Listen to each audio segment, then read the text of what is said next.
Good evening, ladies and gentlemen. Jai Hind. Welcome to this special press conference on Operation Sindoor. Like yesterday, we'll have the opening statements by the three senior officers who are here with me. You all know them well now. However, for those who were not here yesterday, let me introduce you to them. In the middle, we have Air Marshal A.K. Bharti, Director General Air Operations, who will provide insights on the air domain. To his right is Lieutenant General Rajiv Ghai, Director General Military Operations. He will cover the land aspects. And to my immediate right is Vice Admiral A.N. Pramod, the Director General Naval Operations. Following these briefings, we will be having a few question and answers. May I now request the DG Air Operations to commence the proceedings.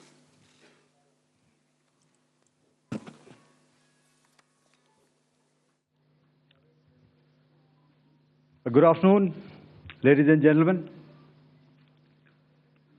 Yesterday, we had a detailed brief on the successful joint operations that were carried out to destroy the terror infrastructure in Pakistan-occupied Jammu and Kashmir, as well as in Pakistan itself.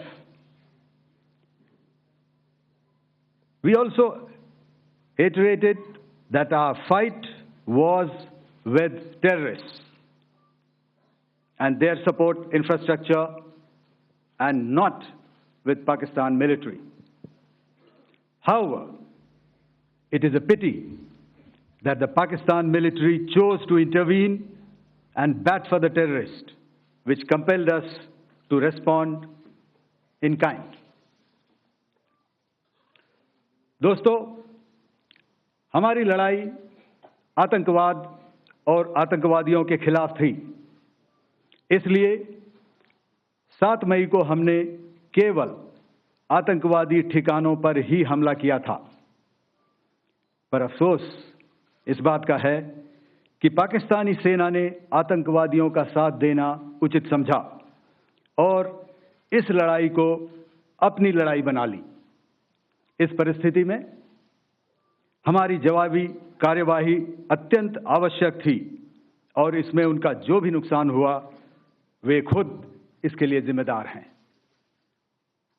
हमारी तरफ से हमारी air defence systems देश के लिए दीवार की तरह खड़ी थी और इसको भेदना दुश्मन के लिए नामुमकिन था।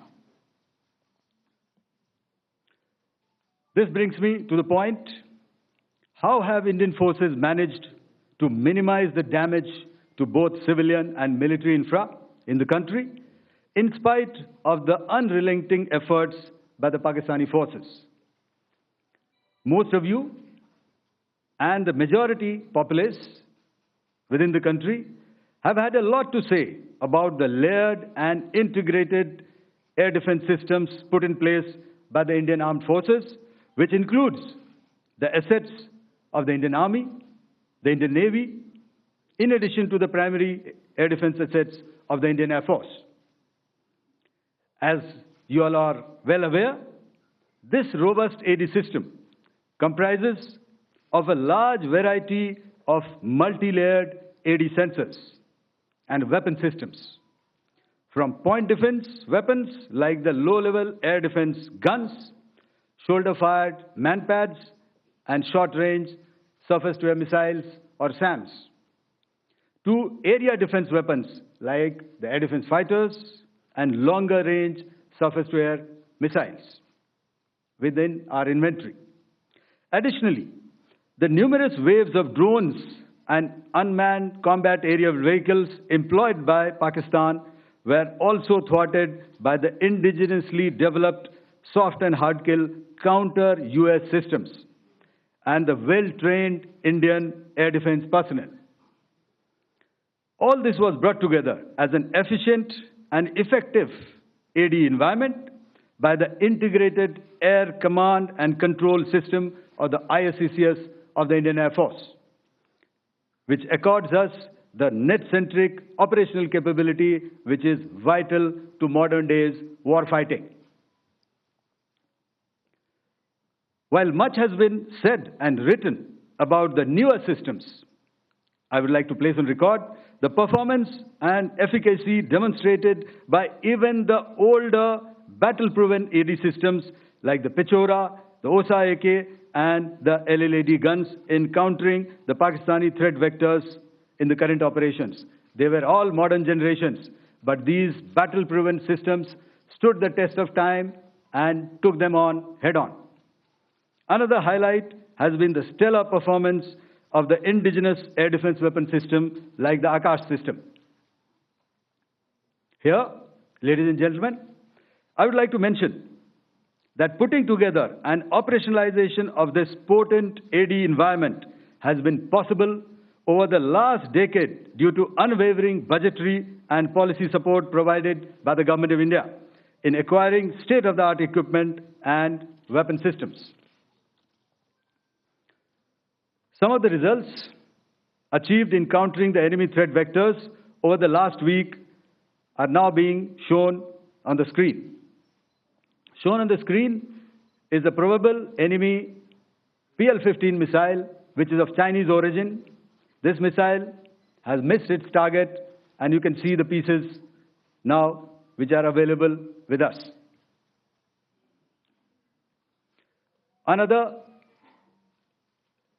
weapon system or weapon which was found was the long-range rocket, the pieces of which you can now see on the screen. We have talked about the loiter munitions and the unmanned aerial systems, and here are some of the glimpses of those systems which we have brought down. To your right, with the right undercarriage or the wheel, you can see is the Yeeha system, which is of Chinese origin with Pakistan. You can see some quadcopters, and you can see one odd Sonka drone hanging by the wire. All these have been brought down by our trained crew and air defense systems. As far as our offensive actions are concerned, yesterday I had already shared some details about the targets engaged by the Indian Air Force. The composite picture of the Indian Air Force targeting so far is now shown on the screen.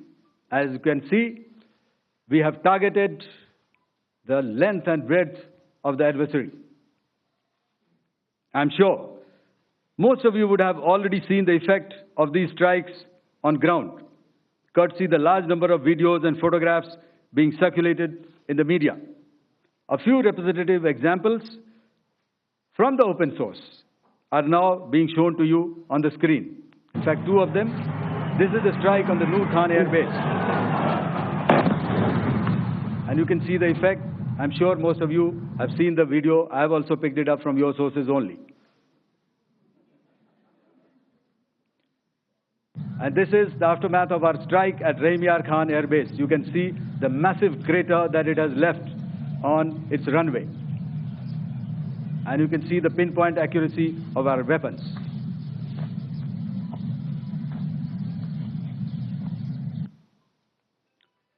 So with that, giving you an overview of how our air defense systems have thwarted the enemy drones, their fighter aircraft, their missiles, and resulted in minimal losses on our side.